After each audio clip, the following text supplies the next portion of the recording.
Hello students, welcome to UGC ePathshala. I am Dr. S. Sahir, working as Assistant Professor in Banaram Institute of Technology from the Department of Technology. Okay, let me move on our today's topic on diffusion of gas and solid through packaging materials. The common mass transfer operation happening in food packaging systems are permeation, absorption and diffusion. Permeation can be defined as the ability of permeants to penetrate and pass through the material because of the difference in partial pressure. Say for example, gas and water vapor transmission through the packaging material. The measure of attraction of one substance towards the other with which it comes into contact is termed as absorption. The example here is in orange juice, the movement of D-limonene, it is a orange flavor, towards the sealing layer of a packaging material. Diffusion is the process by which the movement of molecules takes place from higher concentration region to lower concentration region. This process can be expressed by two possible means. First one is Fick's law of diffusion and a diffusion coefficient. Second one is mass transfer coefficient. The diffusivity measures how well the compound diffuses in the medium. On completion of this session, you will be able to understand the basic principles of diffusion and the laws involved in it. Then another objective is understand different diffusion process. Before going into the topic, first we will look into the introduction about diffusion. The permeability, solubility and diffusivity have characteristics values for a migrating component through a particular medium. These parameters are essential in simulating the mass transfer profile. The diffusion of small molecules into the polymers is a function of both the polymer and the diffusant. Factors which influence diffusion are: first one, the molecular size and physical state of the diffusant; second one, the morphology of the polymer; third one, the compactability or solubility limit of the solid within the polymer matrix; fourth one, the volatility of the solid; fifth one, surface or interfacial energies of the monolayer films. Researchers tried to explain the diffusion mechanisms occur in polymeric system, but there is no unified theory to explain this phenomenon. Gas diffusion through polymer membranes will be delineated in two areas. First one, development of quantitative theories supported the thermodynamics and kinematic properties of the gas polymer system, and experimental study of gas transport through various polymers. Most quantitative theories are based on polymer solution theories. Empirical studies examine the behavior of gas polymer systems, then link the findings of better known models. Either molecular, it may be microscopic or macroscopic theories are used relying upon focus of these empirical studies. Then we go into the theory of diffusion. The mass transfer rate of molecules through a packaging material is an irreversible process. Propulsion is needed to bring out movement of gases and solids. Other words, we can say we need thermodynamic driving force. Then how the diffusion of gas through a membrane takes place? Thomas Graham, he is a scientist, conducted the gas permeation study, and he speculates that the permeation method involves the dissolution of penetrant, then the transmission of the dissolved species through the membrane. The other important observations made during his study were the permeation was independent of pressure. Penetrant solubility and temperature is indirectly proportional to each other, but made the membrane more permeable. Continuous exposure to higher temperature affected the retention capacity of the membrane. Because of this, the migration takes place. These differences in the permeability could be used in the application of gas separations. Different membrane thickness altered the permeation rate, but not the separation characteristics of the polymer. A typical mass transfer process through a packaging material is illustrated in figure 2. The permeation process is the movement of molecules from higher concentration region, that is C1, to the lower concentration region C0. From the figure, absorption phenomenon can be explained by the movement of molecules from concentration C1 to CS1. And the diffusion process is the movement of molecules from concentrations CS1 to CS0. Change in concentration between CS0 to C0 describes the desorption process. Diffusion obeys Fick's law, which can be expressed in equation as JD is equal to minus D dou C by dou X, where JD, D, C and X are the flux per unit cross section, the diffusivity, the concentration of the diffusion and the distance travelled across the diffusion respectively. Unsteady state diffusion with time can be used to analyze using Fick's second law. This is the second order differentiation. Dou C by dou T is equal to minus D dou squared C by dou X squared. The product of solubility coefficient, which is denoted by S, and the fixed diffusion coefficient denoted by D, was proportional to the gas permeation through a soap membrane. This proportionality was confirmed by Stephan and Exner in late 1870. Based on the findings of Stephan and Exner, von Wroblewski formulated a quantitative solution to the Graham's solution diffusion model. While the Henry's law of solubility is based on dissolution of gas, in which the concentration of the gas in the membrane was directly proportional to the applied gas pressure. Now we can see solubility. Gas dissolves into the material first and then the diffusion through the packaging material takes place in case of solubility. Diffusion is mainly due to concentration difference between CS1 and CS0. This can be clearly illustrated in figure 2. The sorption behavior of gas component into a packaging material generally follows linear relationship to the partial pressure of the gas as shown in Henry's law under condition where the gas concentration is lower than its saturation concentration or maximum solubility. P is equal to sigma into Xx, where P and Xs are the partial pressure of atmospheric gas and the molar fraction of gas in the packaging material respectively, and sigma is the Henry's law constant. The sorption behavior deviates from this simple linear relationship when the permeable gas molecule has an affinity to the packaging material matrix at a relatively low pressure. Then we can see diffusion models. For instance, if a blue colored copper sulfate crystals are placed at the bottom of a bottle filled with water, the color will slowly spread through the bottle. At first, the color will be concentrated in the bottle. After 1 or 2 days, it will penetrate upward to a few centimeters. After several years, the color spreads all around the bottle water and the solution will appear homogeneous. That is, the solution will become color solution. The process responsible for the movement of the colored material is diffusion. Diffusion is a slow process caused by random molecular motion that leads to complete mixing. In gases, diffusion progresses at a rate of about 5 cm per minute, and in liquids its rate is about 0.05 cm per minute. So from this we can clear that the diffusion takes place more in the liquid than in solids. In gases the diffusion is more than in liquids. In general, it varies less with temperature than many other phenomena. Arrhenius equation explains the temperature difference on gas diffusion as movement of gas molecules through a membrane is taken into account as a thermally activated method. Mathematically, the temperature difference of diffusion is expressed as D is equal to D0 into exponential of ED by R into T, where D0 is the free exponential factor and ED is the activation energy of the diffusion. Studies on thermal effects throughout the gas transport have shown that the energy term depends on the dimension of the penetrant and not on its mass. Diffusion is the foremost temperature sensitive transport parameter as compared to solubility and permeability. Combining the temperature difference equations for the diffusion and the sorption coefficients, the temperature impactant gas permeability is given as P is equal to P0 into exponential of EP by R into T, where EP is the activation energy of permeation and is an algebraic sum of ED and delta Hs. In general, permeability can increase with increasing temperature. However, there are exceptions, notably near the glass transition temperature of the compound, where opposite trends are determined.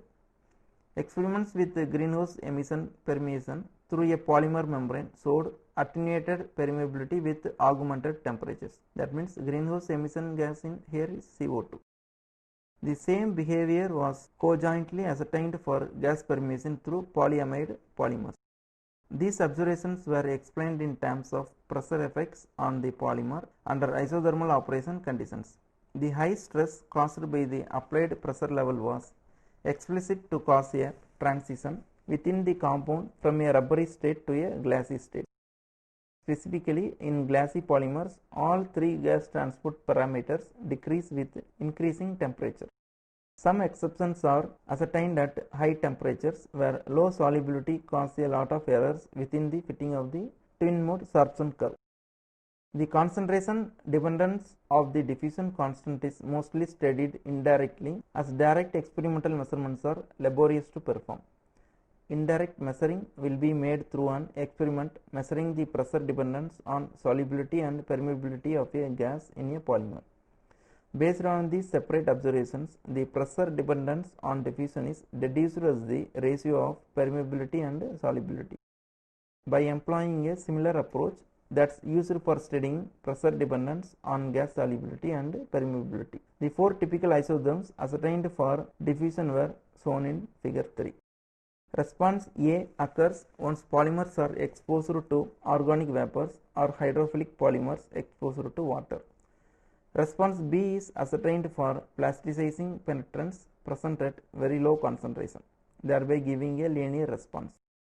Response C is often determined for glassy polymers and will delineate by the twin mode sorption model. Response D is characteristics of bunch penetrants. As an example, molecules with hydrogen bonding capabilities show an increase in effective diameter of the gas molecules at high gas pressures. This then ends up in a decrease within the effective diffusion constant. Instead, the chemical interactions between the polymer and also the penetrant have shown peculiar responses with increasing penetrant pressure. In gases and liquids, the rates of those diffusion processes will typically be accelerated by agitation. As an example, the sulfate within the tall bottle is utterly mixed during a couple of minutes if the solution is stirred. This mixture isn't a result of diffusion alone, however, by the combination of diffusion and stirring. Diffusion still depends on random molecular motion that happen over smaller distance. The agitation or stirring isn't a molecular method, but a macroscopic method that moves part of a fluid over much larger distance. After this macroscopic movement, diffusion mixes recently adjacent parts of the fluid. The explanation of diffusion involves a mathematical model supported a basic hypothesis. Curiously, there are two common selections for such a law. The more elementary fixed law of diffusion uses diffusion constant. This can be the law that is ordinarily cited in description of diffusion. The second selection has no formal name that involves a mass transfer constant. It is a sort of reversible rate constant. To explain these two basic models, imagine two giant bulbs connected by an extended thin capillary. This was shown in the figure 4. The bulbs are constant temperature and pressure and are of equal volumes. However, one bulb contains CO2 gas and the alternative is crammed with nitrogen. To find how fast these two gases can combine, we measure the concentration of CO2 gas within the bulb that originally contains nitrogen. We make these measurements once solely a trace of CO2 has been transferred, and that we notice that the concentration of CO2 varies linearly with time.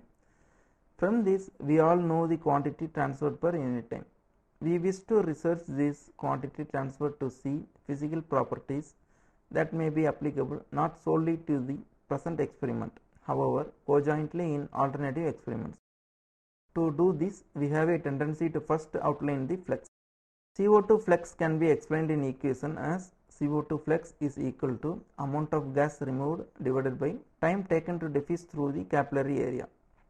If we have a tendency to double the cross-sectional space, we have a tendency to expect the quantity transported to be doubled. Defining the flux in this method may be a first step in removing the influence of our explicit equipment and creating our results more general. We have a tendency to next assume that flux is proportional to the gas concentration. This equation can be written as CO2 flux is equal to K into CO2 concentration difference. The proportionality constant K is termed as mass transfer coefficient. As an alternative, we are able to acknowledge the increasing the capillary's length will decrease the flux, and we can assume that CO2 flux is equal to proportionality constant d into difference in CO2 concentration divided by capillary length. Its introduction implies the model referred to as fixed diffusion law. Neither the equation using the mass transfer coefficient K nor that using the diffusion coefficient D. This is because of the assumptions made in their development. For example, the flux might not be proportional to the concentration difference if the capillary is extremely thin or if the two gases react. The model based on the diffusion coefficient offers results of additional fundamental value than the model based on mass transfer coefficients. In mathematical terms, the diffusion model is claimed to possess distributed parameters. The dependent variable is allowed to vary with all independent variables like position and time. In contrast, the mass transfer model is claimed to possess lumped parameters like the average hydrogen concentration. These results would seem to imply that the diffusion model is superior to the mass transfer model. The selection between the mass transfer and the diffusion model is therefore usually a matter of taste instead of precision. The diffusion model is more fundamental and is appropriate when concentrations are measured or required versus each time and position. The mass transfer model is less complicated and is especially useful when only average concentrations are employed. For basic studies, wherever you wish to understand concentration versus position and time, use diffusion coefficients. For practical issues, wherever you wish to use one experiment to inform how an identical one can behave, then in that case use mass transfer coefficient.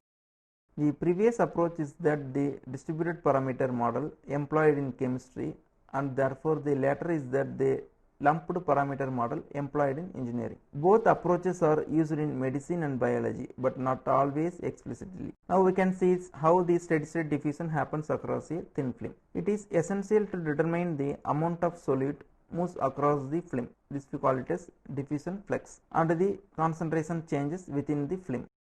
Fick's law for diffusion without convection can be expressed by two equations, that is, first one is for one dimensional diffusion in Cartesian coordinates, minus JD is equal to D into dC by dZ. Another equation is for radial diffusion in cylindrical or spherical coordinates. It is written as minus JD is equal to D into dC by dr. Steady diffusion across a thin film is illustrated schematically in figure 5. On each side of a film is a well mixed solution of one solute. Both these solutions are dilute. The solute diffuses from the fixed concentration located at Z less than 0 on the left hand side of the film into the fixed less concentrated solution located at Z greater than 1 on the right hand side. We want to find the solute concentration profile and the flux across this film. To do this, we first write a mass balance on a thin layer del X located at some arbitrary position Z within the thin film. The mass balance in this layer is solute accumulation is equal to rate of diffusion into the layer at Z minus rate of diffusion out of the layer at Z plus del X. This can be clearly seen in figure 5. Because the process is in steady state, the accumulation is 0. The diffusion rate is the diffusion flux times the film's area A. Then we can study about unsteady state diffusion across an infinite slab. Consider a volume of solution that starts at an interface and extends a long way. Such a solution can be a gas, liquid or solid. It is essential to find how the concentration varies in this solution as a result of concentration change at its interface. In mathematical terms, we want to find the concentration and flux as a function of position and time. This type of mass transfer is called free diffusion, otherwise unsteady state diffusion in a semi-infinite slab. The important case of a semi-infinite slab is common because any diffusion problem will behave as if the slab is infinitely thick at certain enough times. For example, imagine that one of the thin layers discussed earlier separates two identical solutions so that it initially contains a solute at constant concentration. Everything is quite at equilibrium at first. For instance, if the concentration of the left hand interface of the membrane is raised, then the concentration near these left interfaces rises rapidly on its way to a new steady state. In the first few seconds, the concentration at the right interface remains unaltered.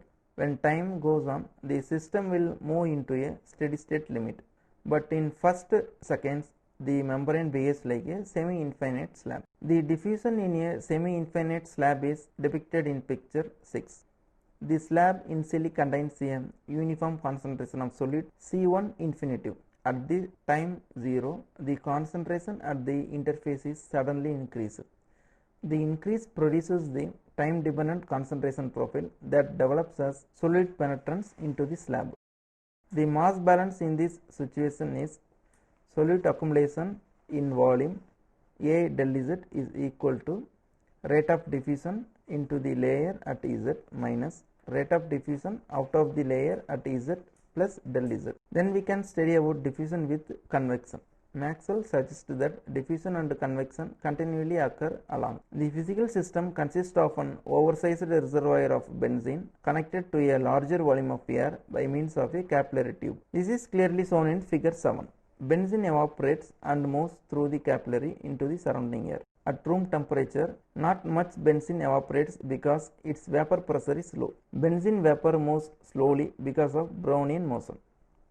At the boiling point, the situation is completely different. The liquid benzene boils into the vapor and the vapor rushes up the capillary. This rush is clearly a pressure driven flow, a convection caused by the sharply increased volume of the vapor as compared with the liquid. It has little to do with diffusion.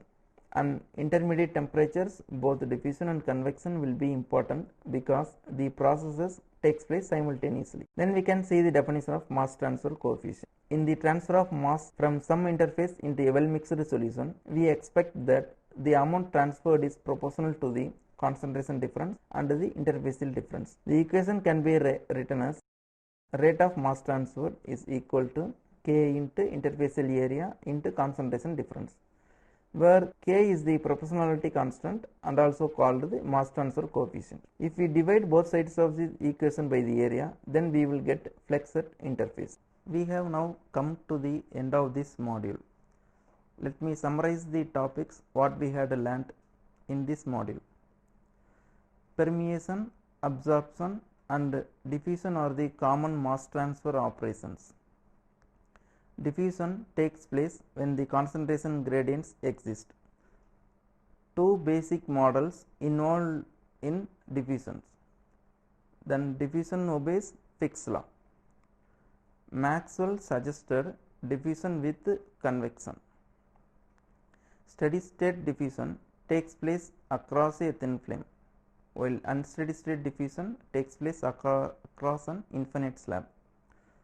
Finally, we learnt about mass transfer coefficient.